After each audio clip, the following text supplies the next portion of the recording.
Hi అండి, అందరికీ నమస్కారం. నేను మీ Tejashri. Welcome back to our channel Prakruthi lifestyle. ఈరోజు వీడియోలో బ్రేక్ఫాస్ట్లోకి రుచికరమైన బొంబాయి చట్నీని ఎలా చేసుకోవాలో చూపించబోతున్నానండి. దీన్ని శనగపిండి చట్నీ అని కూడా అంటారండి. ఈ చట్నీ చేసుకోవడం చాలా సింపుల్. దీన్ని 10 నిమిషాల్లో ప్రిపేర్ చేసుకునేయచ్చండి.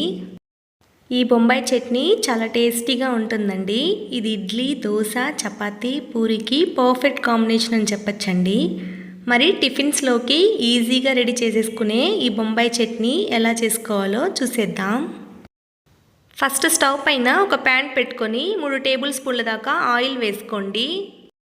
ఆయిల్ హీట్ అయ్యాక ఇందులోకి 1 స్పూన్ దాకా ఆవాలు, 1/2 స్పూన్ దాకా జీలకర్ర వేసుకోండి. ఆవాలు చిటపటలాడాక ఇప్పుడు 2 స్పూన్ల దాకా పచ్చిశనగపప్పును వేసుకొని దోరగా వేయించుకోండి. ఇలా దోరగా వేగాక కొంచెం కరివేపాకును వేసుకొని ఇప్పుడు సన్నగా తరిగిన 2 మీడియం సైజ్ ఆనియన్స్ వేసుకొని ఆనియన్స్ గోల్డెన్ కలర్ అయ్యేంత వరకు ఫ్రై చేసుకోండి. ఇప్పుడు 6 వెల్లుల్లి రెబ్బలు తొక్క తీసుకొని ఇలా కచ్చాపచ్చాగా దంచుకొని వేసేసుకొని 1 నిమిషం పాటు ఫ్రై చేసుకోండి. ఇలా ఫ్రై అయ్యాక ఇప్పుడు సన్నగా తరిగిన 3 మీడియం సైజ్ టమోటాలు వేసుకొని 1 స్పూన్ దాకా ఉప్పు కూడా వేసి టమోటాలు మగ్గేంత వరకు మూత మూసి లో ఫ్లేమ్లో 2 నిమిషాలు వేయించుకోండి. టమోటాలు మగ్గేలోపు శనగపిండిని రెడీ చేసి పెట్టుకుందాం.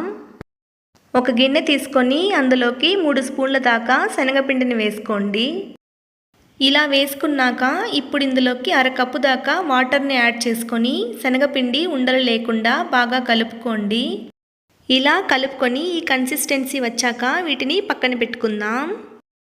ఇప్పుడు 2 నిమిషాల తర్వాత మూత తీసి ఒకసారి బాగా కలుపుకోండి. ఇలా కలుపుకున్న తర్వాత 2 పచ్చిమిర్చిని ఇలా సన్నగా తరిగి వేసేసుకోండి. పచ్చిమిర్చిని ఫస్ట్లో వేసేయకుండా ఈ స్టేజ్లో కనుక వేసినట్లయితే ఆ ఫ్లేవర్ కూరకి స్పెషల్ టేస్ట్ని తీసుకొస్తుందండి.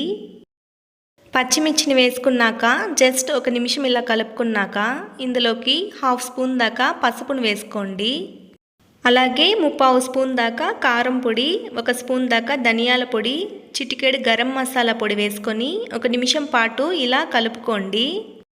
ఇలా అన్నీ ఒకసారి కలుపుకున్నాక ఇప్పుడు మనం రెడీ చేసి పెట్టుకున్న శనగపిండిని వేసుకొని అందులో 2 గ్లాసుల దాకా వాటర్ని వేసుకొని ఒకసారి కలుపుకోండి.